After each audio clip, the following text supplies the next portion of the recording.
What is up, everybody, and welcome back. It is 9Noman here, dropping straight back into Strange Antiquities.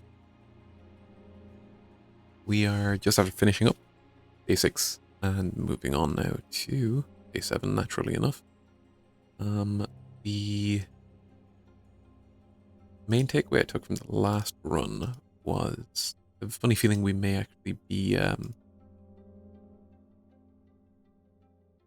reading about the story involving the adventurer that we met yesterday. So, see how that pans out. Anyway, moving on. End of day 6. At camp that night, one of the pair had awoken with pain in his left eye. He was alert to the threat at once, recognizing two things. At the same time, two things at the same time. One, part of his mind was not his own, and two, the casket wanted to be opened. There be a vampire.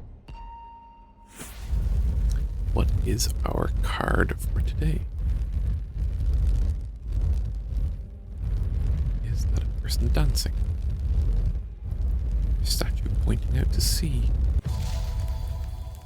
Why not both?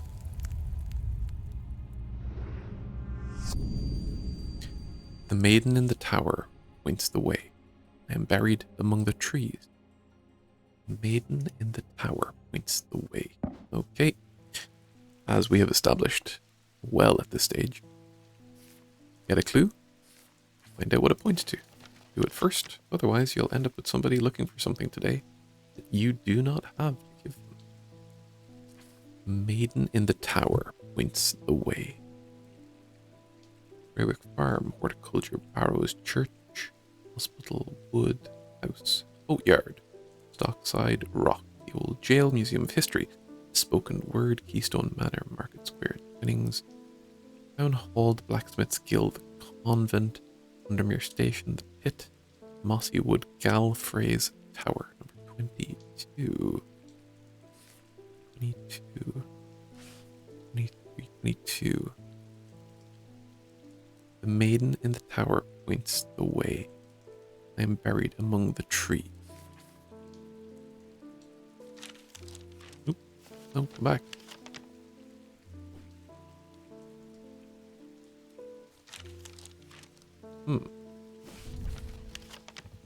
Okay.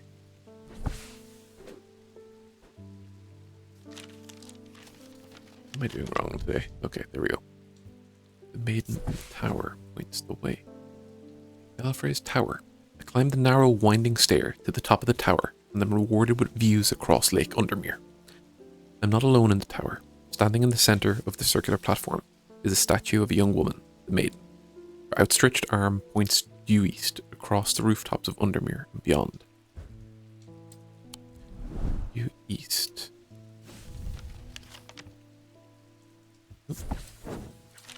Oops. Okay, slow down. Points due east. I am buried amongst the tree. Mossy wood. Okay, good stuff. I find what I'm looking for in a small cavity carved into a sturdy oak tree. I look around, half expecting to see someone, but there's nobody there. I take my prize and leave, feeling my mood lifted by the smell of damp moss and the gentle rush of wind through the treetop. What did we find? Okay, you look kind of similar to something else we have. Turquoise, orange, pale yellowy orange, gemstone, iron, gold. Fitted. Cool. Nothing to remark. Okay. You look quite similar. What's up, Jupiter? Verona Green has returned. I walked up the beck a mile or so in the cold and wet yesterday and found a section with a handful of dead fish floating in it. Belly up and blackened they were. I'm not sure what to make of it, but I don't like it. I'm on my way to Calgarth Hall now.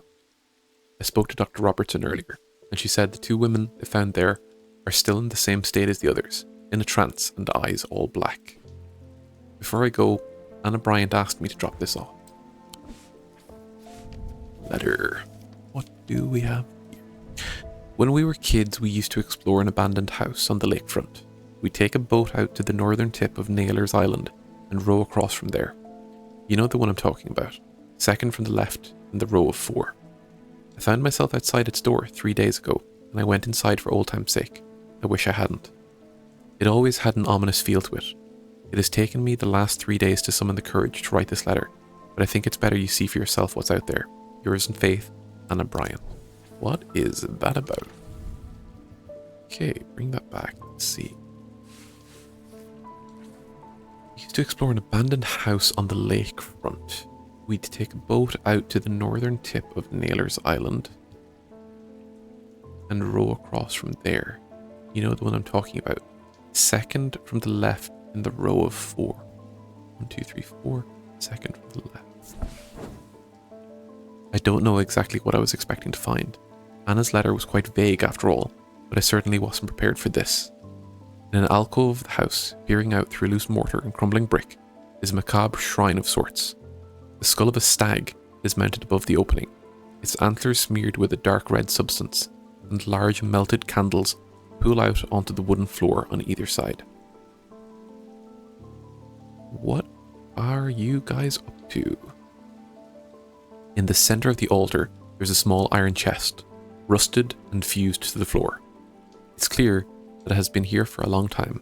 I did not see any hinge or keyhole or any way of opening it at all, but after a while I notice an inscription that says simply, "I open to the voice."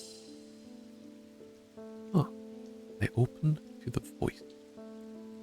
What do we have that is in any way related to voices? Voice. I open to the voice.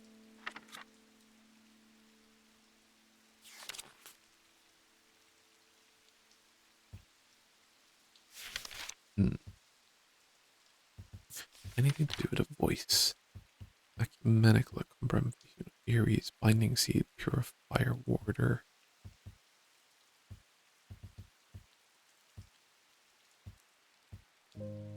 Something that makes noise, something that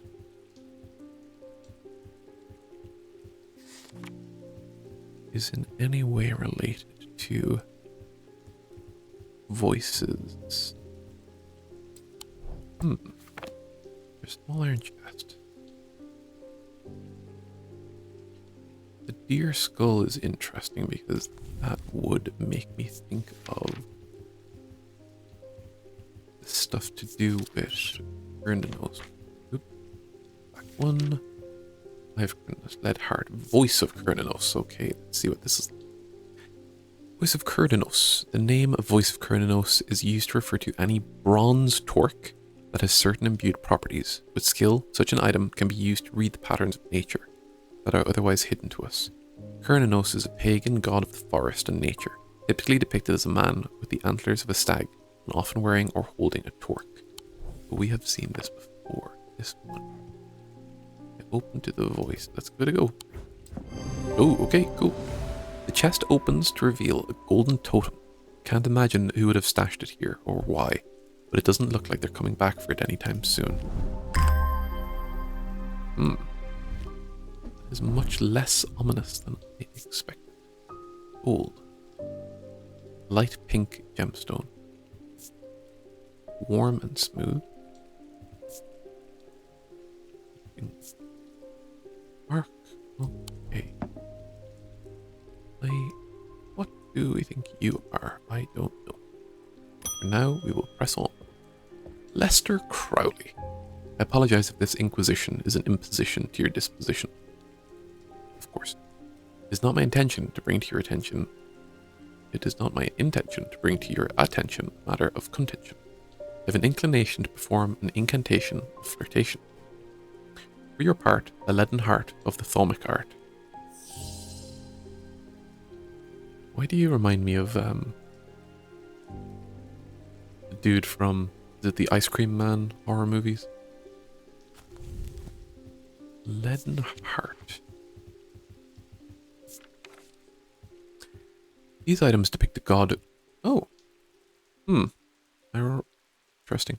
These items depict the god Cernunnos in his non-human form. They're heavier than they look due to a core of lead, hidden by a more modest exterior. They're said to kindle romantic interest and are sometimes given as wedding gifts. Krynos in his non-human form. Something deer-like, one would say. You. Are you very heavy?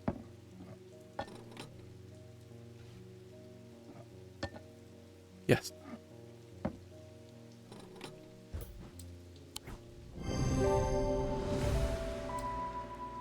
Using the index, I can remind myself that Krynos has antlers, suggesting his non-human form could be a deer. Using my weighing scale, I confirm that the item is heavier than it looks. All true. Corvin's Might. A Corvin's Might, sometimes called an eagle's gift, is an assassin's tool that makes use of Wixic power. When the warrior queen Corvin was surrounded and close to defeat, a gift came to her from an unlikely source. With it, she turned the tide of battle, and the legend of the Bloody Queen was born. Okay. Angus Eaton. That is, okay. Oh, you're not Eli. I'm returning an item he asked me to repair. The mechanism was mangled, but I've replaced all the springs and given it a clean. Good as new.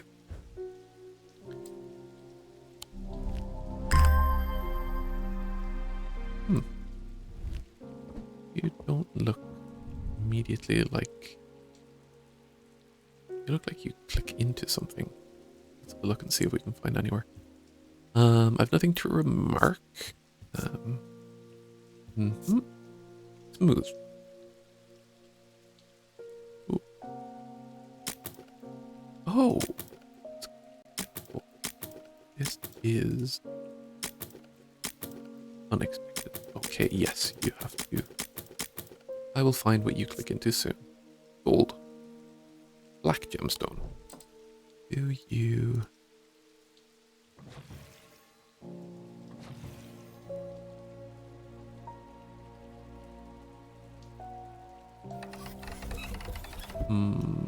might you go in here? Ooh. Okay, maybe I have to out. 1, 2, 3.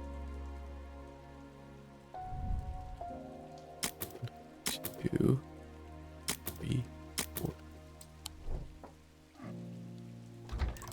Okay.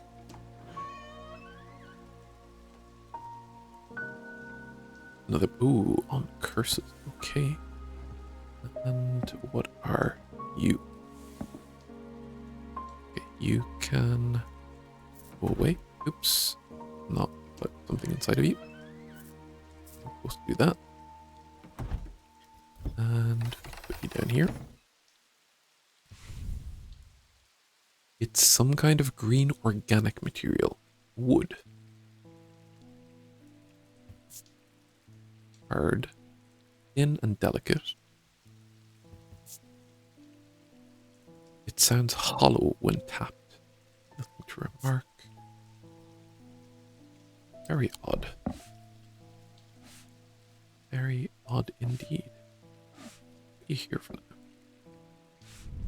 On curses and their effects, a brief overview by Dr. F. Robertson. Black heart. The heart of the sufferer feels constricted, as though it is clamped in a vice. The skin is pale and cold to the touch, and veins stand out darkly on the body. Eventually, death will occur. Raxus. Characterized by a necrosis of the flesh, the afflicted will feel no pain, but the scarring has no cure. Breath of Lyra. While those affected appear to be able to breathe normally, they feel as though they're choking. Burning blood. The subject has the sensation of burning from the inside out. It is rarely survived, and those that do never fully recover. Morgan's insanity. Poison of mind, noctic sight. Those suffering from this curse speak of increasingly vivid nightmares. Sapphire curse, marked by a telltale blue tint to the eyes. Those under this curse are plagued by waking hallucinations. Tormund's paralysis affects the mouth and tongue, so that speech becomes impossible. Good to know. Okay. Just those 2 pages. Okay, that's fine. We can work with that. Eli, you've returned. You just missed that dude.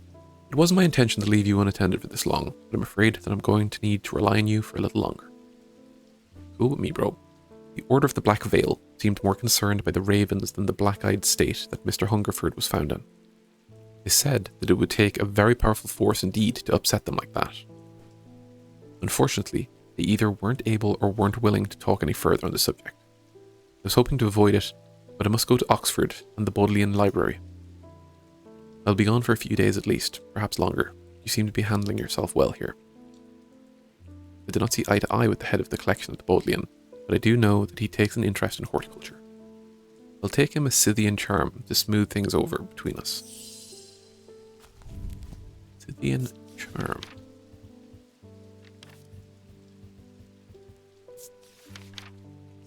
Older Scythian charms are carved out of wood, but the more powerful designs make use of the planetary metals.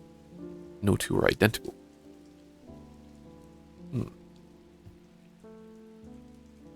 Used by horticulturalists to encourage stubborn plants to thrive. They change with the weather, usually quite cold but warm and tingly to the touch while it's raining.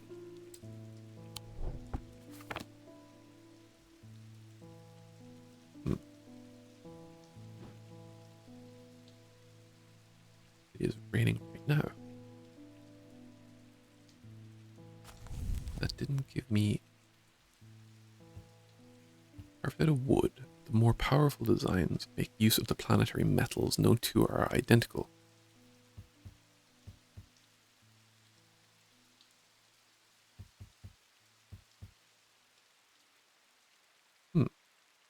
You seem like a red herring. Scythian charm. Okay.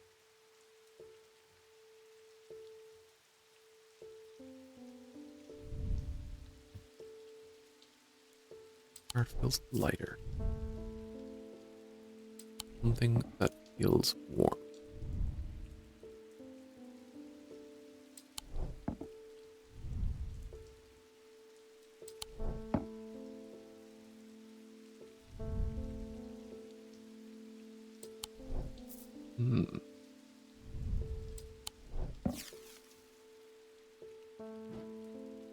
I forgot to label you.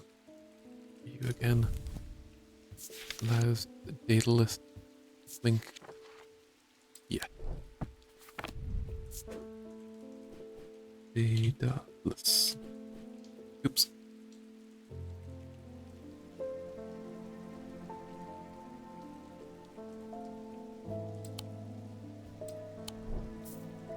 Okay, Scythian charm.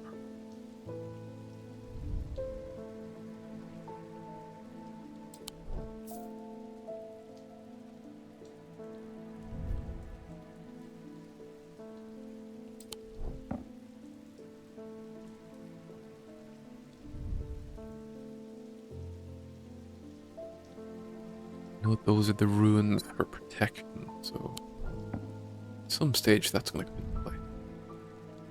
Nothing to remark. Nothing to remark.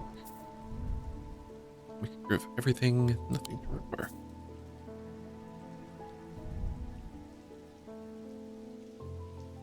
Like a beating heart, not warm. Nothing to remark.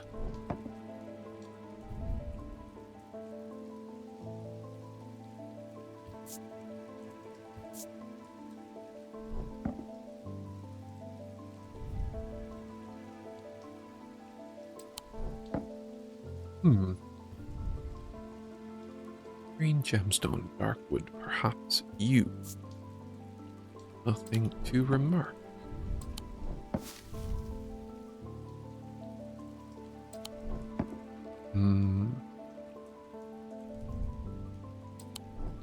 Is that the... Oh, that's common sense.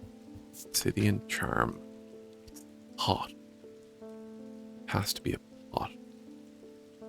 They are used by horticulturalists to encourage stubborn plants to thrive. They change with the weather. Okay. Nothing to remark. You're made of wood. Hard and somewhat rough. No mention of anything warm. Nothing to remark. Sharp aroma. Hard and somewhat rough. Oak. Wood. dark purple gemstone, rough, uneven texture, strong odor, sharp and not entirely unpleasant. Mark, okay.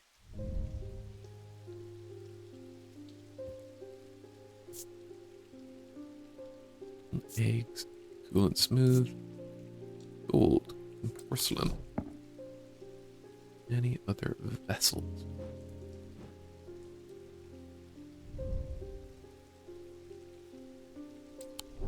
No way to separate. Nope.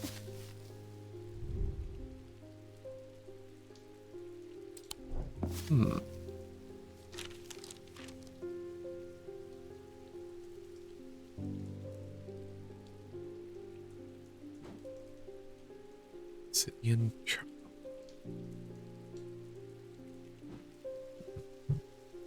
What is here? Nope.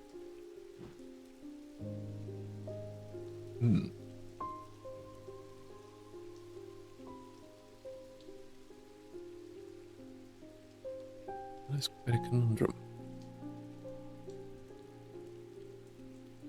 Is there anything in the book about Scythian?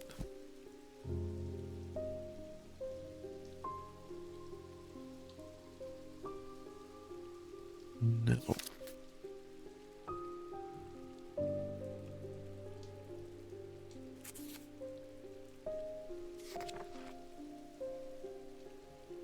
I think I realized when I was checking these, maybe I shouldn't have been using inner perception if I wanted to see if something was warm. I would have used sense of touch. Smooth, raised detailing. Hard and cool. Cool.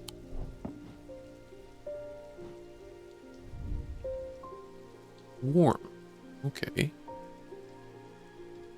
Keep that under advisement. Fitted.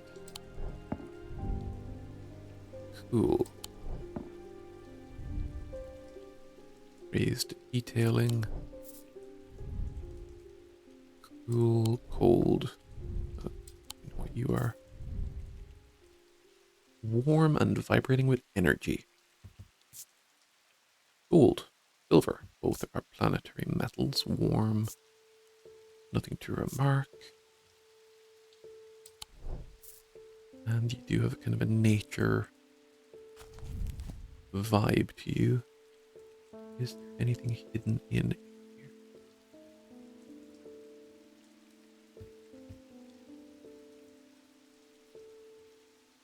No two are identical.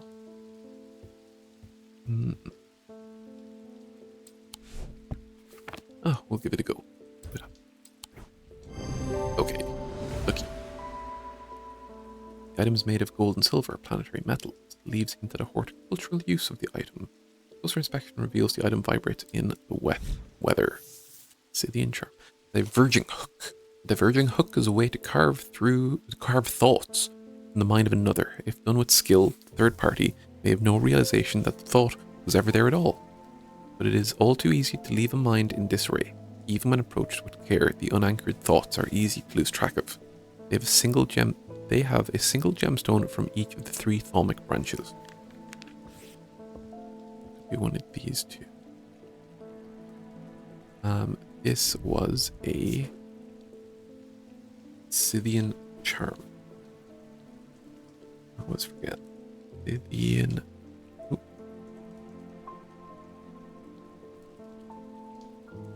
Cool. Francesca Robertson has returned. I'm at a loss with these patients. They aren't responding to anything I've tried so far, and I haven't been able to find anything in the literature that fits their symptom. I'm finding that they become violent if they aren't restrained, and they're always trying to leave. If nothing else, Dranthium tea from a restful mether might get a moment of lucidity out of them, but if you've got any ideas, then I'm all ear. Restful mether or witch's finger? Ooh.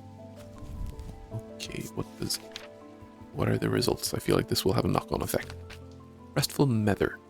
Mether is a thaumaturge's link to the inner mind. A hot tea made from the Dranthium plant is drunk from them, taking on different properties depending on the type of Mether. This particular type can be used to enter a meditative state and bypass the rush and clutter of consciousness, promoting clarity of thought. And Witch's Finger. Witch's fingers are said to be the severed digits of the Witch of Undermere. They're capable of inflicting intense pain, but the goal is supposedly purification of the body, a most unpleasant experience, but a last resort that has cured some and finished off others. Ooh, danger. High Green Church, home of the witch. Visiting the church might be in order just for fun of it. High Green Church, number 4. The church is old and the roof is in need of repairs. Moss and lichen add splashes of colour to the otherwise grey exterior. I wander around to the back of the church, where an old yew tree stands. Its gnarled branches scratch gently against faded gravestones in the breeze. The pastor strays into my moment of quiet reflection and imparts some local lore. The tree is known as the Witch of High Green Church, and there are those that believe it to have unnatural powers. While the tree lives, the witch's fingers, cut from its limbs, are alleged to provide healing through pain. So, are we to say these are actually pieces of wood? Maybe. Who knows? Restful Mether or Witch's Finger.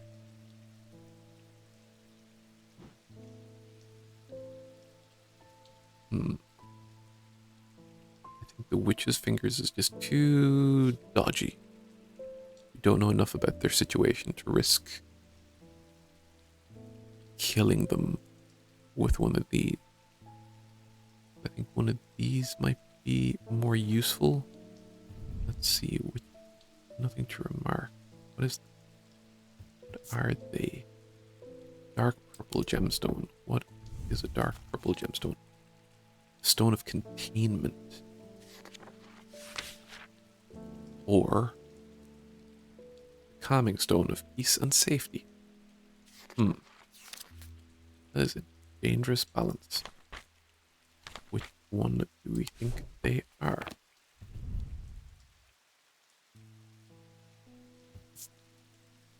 Strong odor, sharp and not entirely unpleasant, rough, uneven.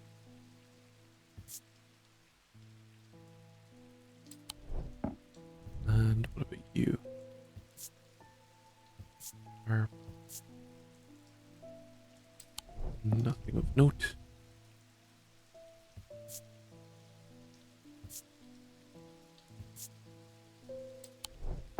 I'm leaning towards this. Oh, we'll give it a go. Restful Mether. Item resembles a drinking cup in the sketch. Several embedded iolite gems, stones of peace, okay, looky, which hint at its ability to induce a meditative state. Bones Guard. A small item known as a Bones Guard can be placed in any liquid to render it safe to drink. King Cedric the Meek was well known to be terrified of being poisoned, and so always drank from the same goblet and always placed a Bones Guard inside. He was stabbed to death in 1203. These objects bear the remark of the antidote. Okay. Good to know.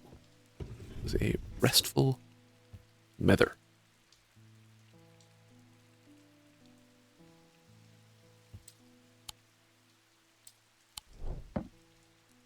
Okay, another day done.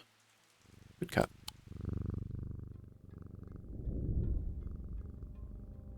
End of day 7. He knew what he had to do. Without hesitating, he took hold of his diverging hook and used it to cut away the infected part of his mind before it could spread and consume him entirely. That takes some dedication.